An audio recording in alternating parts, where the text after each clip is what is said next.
Assalomu alaykum. Sabah ovozliq asarlari kanaliga xush keldingiz. Kanalimizda Qaynam o'rkishi, Chala tekkan o'q, Manas daryosidan qaytish, Anjamboy, Sarson ruh, Qanliq iz, Qanliq idir, Turma xotirlari mahbus ruhlar, tarixiy tazkira asar Idiqut o'g'lonlari Mo'yitilar jamiyati, Sabit Damullamning qisqacha tarjimali, Xo'janiyaz hojining ish faoliyatlari qatorliq asarlar bor. Əsərlərimizni yoqtirib anglışınızlarını qarşı alırıq. Əsərlərimizni yoqtirgan bolsanız, dostlarınızga və başqa toplarga tavsiya qilib qo'ying. Rahmat. Əmdi anglaydiganlar, tarixiy təzkirə əsər İdiqut oğlanları Mo'yitilar cəmiyyəti. Avtori Ömərcan Sidiq. Məqsud Mo'yiti. Davamı. Abduxaliq Uyg'ur bilan İsa'mdan Züpərlər Hamdulla Damollamning yuqorqidek yo'l ko'rsatishi bilan Yangi O'ymandanda yangicha maktab ochib, nurg'un bolalarni tarbiyalagan. Hamdulla Damollam yuz ko'zlari yumaloq, shalong soqolini hilol oy shaklida yastab oladigan, to'g'riliq kelgan, bastlik, so'latlik kishi bo'lib, yozliqi qizil duxovi do'ppa, oq xasda kiyim kiyib yuradi. Bir ko'rgan kishida ixtiyorsiz hurmat va ayminish tuyg'usi paydo qiladi. Hamdulla Damollam eng oxirida chirik Jingshurin hokimiyatini ag'dirib tashlash, xalqni nomrodlik, xo'rliq, zulmdan qutuldirish uchun inqilob qilish zarurligini tonib yetib, millatning taqdiri yo'lida o'z hayoti bilan qilcha hisoblashmay, mardonalik bilan qo'liga qurol oldi va xalq ichidagi zo'r hurmati, tadbirlikligi, marganligi bilan turpan qo'zg'olonchilarining rahbarlaridan biri bo'lib qolgan edi. Maqsud Mo'yti, Hamdulla Damollam, İsa'mdan Züpər qatorliq qo'zg'olon rahbarlari ko'p o'ylanish orqali urushning 9 rang, biri jang bo'lishdek ahvoliga asosan aql ishlatib dushmanlarga qarata o'tqalab kutilish hiylasini ishlatishni muzokara qildi. Ular dushmanlarga qarata ikki xil tayyorlik qilib, o'tqalab kutilishdan omon qolgan dushmanlar qibla qovuqqa bostirib kelsa, ularni yo'qotish uchun qovuqning bo'yidagi 2 qavatlik danglarning ustiga marganlarni o'rinlashtirdi. Bu chog'da qo'zg'olonchilarning qo'lida ostonaga bostirib kelgan bir liyan askarning qo'lidan tortib olgan 100 ga yaqin qurol, İsa'mdan Züpər hukumat xizmatiga yordamlashayotgan, shahar tinch vaqtda shahar qo'g'dash xizmatiga yordamlashimiz deb noyilik hukumatdan ilib chiqib olgan 70 tal qurol va ovchilar marganlarning qurollari bo'lib, xili ko'p qurol bor edi.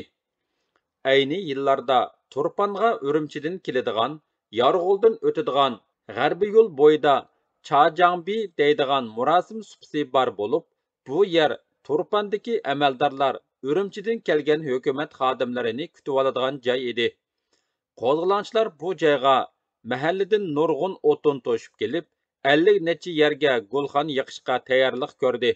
Jingshurinning Urumchida zapas qo'shin qilib saqlayotgan, atalmish Changshinying deb atalgan doim g'olib kelguchi batalyon 500 kishilik jazo qo'shini 4-kuni kechqurunda Turpan chegarasi ichidagi Kindik degan yerga kelib o'rinlashib, Turpan xalqi uyquga g'arq bo'lganda yurt ichiga kirib, ulug' ushoqning hammasini qatl qilishni planladi. Shunga bu o'tangda ancha uzun turmayla o'zlarini va ot uloqlarini chalipula ozuqlantirib, tun qorong'usida yurt ichiga qarab 2 yo'nalish bo'yicha yo'lga chiqdi. Ularning har bir bo'lagi taxminan 250 odamdan tarkib topgan bo'lib, bir bo'lagi g'arbiy yo'l bilan, yana bir bo'lagi sharqiy janubiy yo'l bilan shaharga kirmoqchi bo'ldi. Subhi bilan tang dushman razvedchiklaridan 6-7si oldin ola Chajangbiga razvedka qilishga keldi. Bu 1932-yili 12-ayning 27-kuni bo'lib, bu chaqda fidoilar Chajang, Yorg'ul mahallalarida Urumchidan kelayotgan dushmanni to'sishga tayyorlanib bo'lgan edi.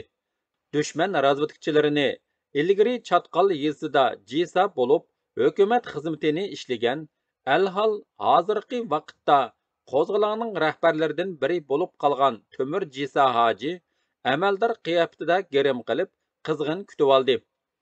Adolatparvar qaysar inqilobchi Temur Jisa hoji 1870-yillarda Turpan shahrining Chatqal yezisi Ko'nchi Kariz kentida dehqon oilasida tug'ilgan bo'lib, balalik mezgilida diniy maktabda o'qib, oltola savatini chiqargan.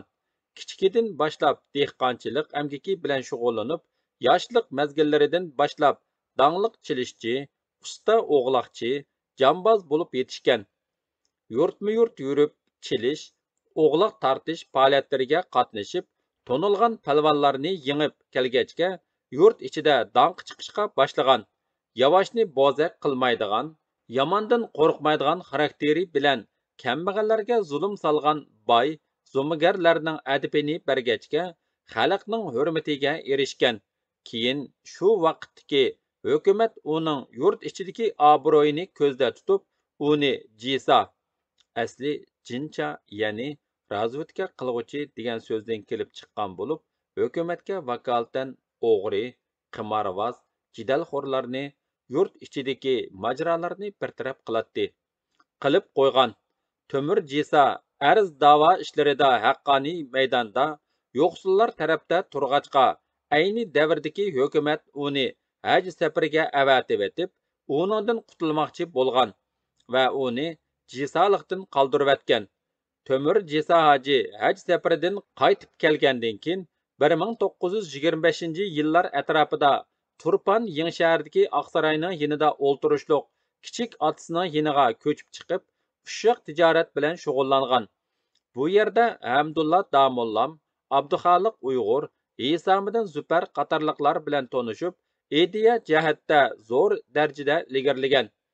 O'zining batur, qo'rqimsiz, adolatparvar, nohaqchilikni ko'rsa chidab turolmaydigan, gangong mijoz xarakteri, gavdilik bo'y basti, ambal qozlarning ko'plagan nohaq delolariga, xalq ichidagi nohaqchiliklarga aralashib, haqqoniyatni yoqlaganligidek ish harakatlari bilan Yengishahar bozorida xili zo'r ta'sirga ega bo'lgan.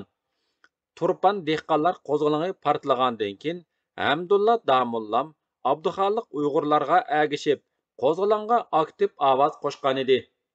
Düşman razvedkachilari Turpan yamulidagilarning qahrton sovuqda o'zlarini qarshilash uchun Chajangbining atrofiga o'tinlarni dövlab, askarlarning isnivilishi uchun kutib turganligini ko'rib, intayin xushal bo'lib ketdi va kayniga yenib asosiy qo'shinga xabar qildi. Atrof yangidan yorishqa boshlaganda cheriklar sovuqda g'al-g'al titrashib yetib kelib, har tarafga sho'la chechib turgan gulxonga o'zlarini otdi va horg'inlik, ochliq dastidan miltiqlarini mo'rlaridan ilishqimi erinib, mugdashga boshladi. Dal mushu fursatni kutib, atrofda yo'shirinib turgan qo'zg'olonchilar "Yopir" degan birla buyruq bilan dushmanga tashlanib, ular o'zlarini o'ngishib olg'uchilar hujumga o'tib, dushmanning asosiy qismini taslim qildi. Ur-urg'a qolgan dushmanlarning bir qismi qechib, qibla qovuqning yeniga kelganda, bu yerdagi Sindir Shangyoning dani va Nur Shangyoning danining igiz qalqonlarining keynida yo'shirinib turgan marganlar dushmanlarni birlab etib yer tishlatdi. Qini qizib ketgan bir qism marganlar dalonlarning ustidan sakrab tushib, dushmanlar bilan giralashib jang qilib, ularni pak-pakiz yo'qotdi. Abduxoliq Uyg'ur boshchiligidagi yana bir atrot to'liq qurollanib, sharq-janub yo'ldan kelayotgan dushmanlarni to'sib zarba berib, g'alaba qozondi. Bu qitimqi urushda nurg'un o'q-dora g'animat elinib, qo'zg'olonning dastlabki g'alabasi qo'lga keltirildi. Albatta, bir kulkining bir yig'isi bor degandek, bu qitimqi urushda Turpan qo'zg'olonining muhim rahbarlaridan biri Maqsud Mo'iti Abduxoliq Uyg'ur qatorliqlarning janjigar do'sti Isomiddin Zufarga o'q tegib, 43 yoshida shahid bo'ldi. Bu inqilob uchun zo'r yo'qotish edi. Shoir Abduxoliq Uyg'ur bu qitimqi g'alabadan ilhomlanib va do'sti Isomiddin Zufarning vafotiga qayg'urib, Muzlidi nomli she'rni yozdi. So'g' zimiston qahritonda yo'lda davan muzlidi, potla cherik yo'lga chiqdi bo'ron muzlidi. Qar shivirg'an urdi so'qdi, bo'ldi sarson muzlidi, Lianjangu Yingjangi jinguk bo'ldi vayron muzlidi. paxtaliq tambal ichida joyi pinhon muzladi. Jingshurun g'azab bilan harbiyga buyruq qiptimish, turpanliq zivozlarni jaduga bas debdimish, 50 harva daduy rinma jadularni optimish, bu buyruqning ijrosiga 500 chirik keptimish, yovga qarshi so'g kuchab necha chandon muzladi. Musul muhit anlab buni Urumchidan mangdi shu an, chiqdi chig'dandin chirik sayupida so'qdi buran.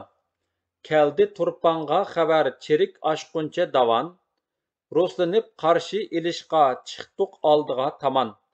Tangsahar yarg'ul ara bu harbiy farmon muzladi. Taqobil turishqa bizda nayza o'rg'oq tayyor edi. Jallatlarning oldida bizga haqiqat yor edi. Jon tikib otlandi yurt to'smoq uni bekor edi. 9 rang biri jang degan qadim so'z bor edi. Aldadık düşmanni biz urda çaşqan muzladi.